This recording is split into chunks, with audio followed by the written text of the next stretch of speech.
Ayan, so alam naman natin na yung Girl Group Challenge ang isa sa mga pinakinahabangan.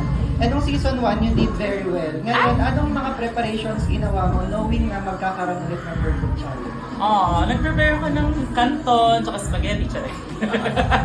And then syempre, madami tayong preparations na ginawa. Nag-enroll ako ng voice lessons kay Teacher Sweet ng The Company. Tapos nag-try ako magsulat ng mga lyrics. Yung season 1 kasi wala akong sinusulat, as in on the spot lahat. Pero nag-prepare ako ng sobrang daming lyrics for this girl group challenge.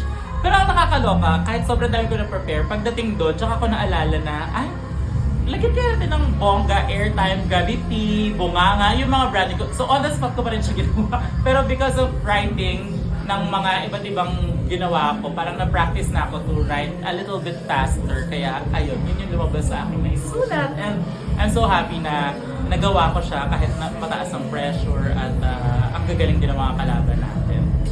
So anong reaction mo nung piniling ni Kian na lahat ng Pinay Queens to form a group? And anong advantage or disadvantage nagkaroon nung... Alam mo, hindi ko alam kay Kiana. Kinakabahan ako for Kiana.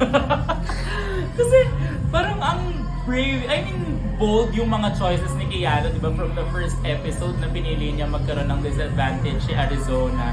Tapos ngayon, puro Pinoy. Parang mga, ay shit, she's giving good TV. And I'm happy na good TV binibigay ni Kiana at hindi sa akin nang galing yun. Hindi sa akin nang galing yung drama. I'm happy na go sis, laban. At nandito si Kiana sa gilid. Hello! Ayan, tapos, di ba usually ang unang tinatawag sa after ng before yung critics ay yung mga safe. Nung isa ka sa first 6 na natawag, in-expect mo ba na safe or yung feeling mo top and bottoms na? Nung nakita ko na nandun si Brigitte Ding at si Arizona, sabi ko, hindi pwedeng safe lang itong mga to. So I think top and bottoms yung tinawag.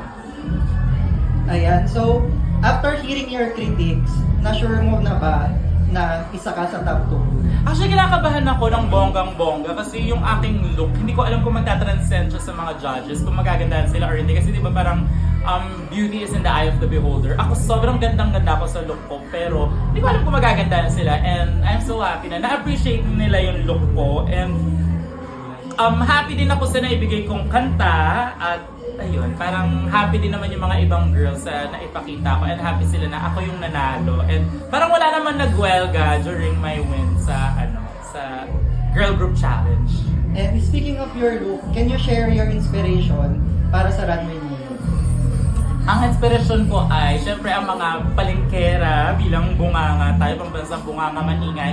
Pero sabi ko, alin dun sa palengke, syempre ang mga ngisda.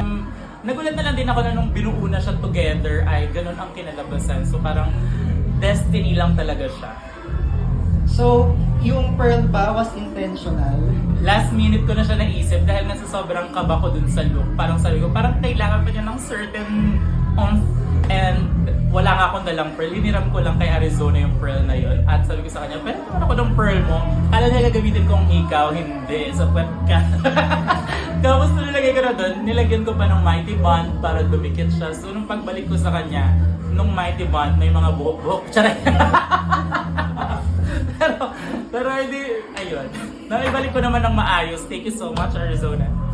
After the critics and judging, how did you feel nung tinawag ka niya mga as one of the top 2 queens of the week? Sobrang fulfilling nung pagkatawag kasi hindi talaga ako natulog buong gabi. Sabi ko, nung pagkatas i-record, happy na ako dun sa recording. Pero sabi ko, kahit gano'ng kaganda yung recording, kung papalpak ako sa performance, baka makuha pa sa akin ni Kiana yung panalo pag nag-split na siya, or makuha ni Arizona pag nagpatawa na siya, or ni Brigitte pag naging maganda pa siya, or pag nakuha ni Bernie. Pero, ginalingan ko na lang talaga buong gabi. Nilagyan ko ng step kada word, kada phrase, and nilagay ko yung Venus flare into it. Nag-split ako pero dapat campy pa rin. Kaya, ayun, parang nag-pay off naman. And I'm so happy. Knowing from her previous season, alam naman natin na si Arizona maraming pakulo tuwing lip sync. How did you feel na siya yung mga kalaban mo or the winner of the week spot? Alam kong madami pakulo si Arizona, kaya kinakabahan ako kay Arizona. At alam kong matindi din siyang ka-lip sync battle, pero binigay ko lang talaga yung best ko at pinabayaan ko na lang na yung mga judges ang mag-decide. And I'm happy na ako ang nakuha this time. Ayan, so speaking of Bernie naman, napag-usapan nyo na ba ito after shoot or even yung hindi nakita sa cam during the filming of Eh di, maano naman siya, malawak naman ang paunawa ni Mama Bernie. Alam naman niya nasa competition. At tinanong lang ako and kailangan sumagot kasi lagot pag hindi sumagot. And nung in-explain ko naman sa kanya, sabi niya, okay lang yan. Ano, naiintindihan ko naman. Ganun. Mabait naman si Mama Bernie. Okay, maybe last question. We all know na ang napakita sa episode, you really got along with your fellow Pinay Queens sa gawa ng girl group. Yes. Mas napadali ba talaga na puro Pinay kayo sa girl group? Or parang sana nakatrabaho mo sa isang girl group yung ibang international? Alam mo, feeling ko mas mahirap nga nakagrupo ko yung mga Pinoy kasi may kalaban. Pero feeling ko kung nalipat ako sa international, sure win ako. Hindi, pero like, mas madali yung, mas nag-enjoy ako.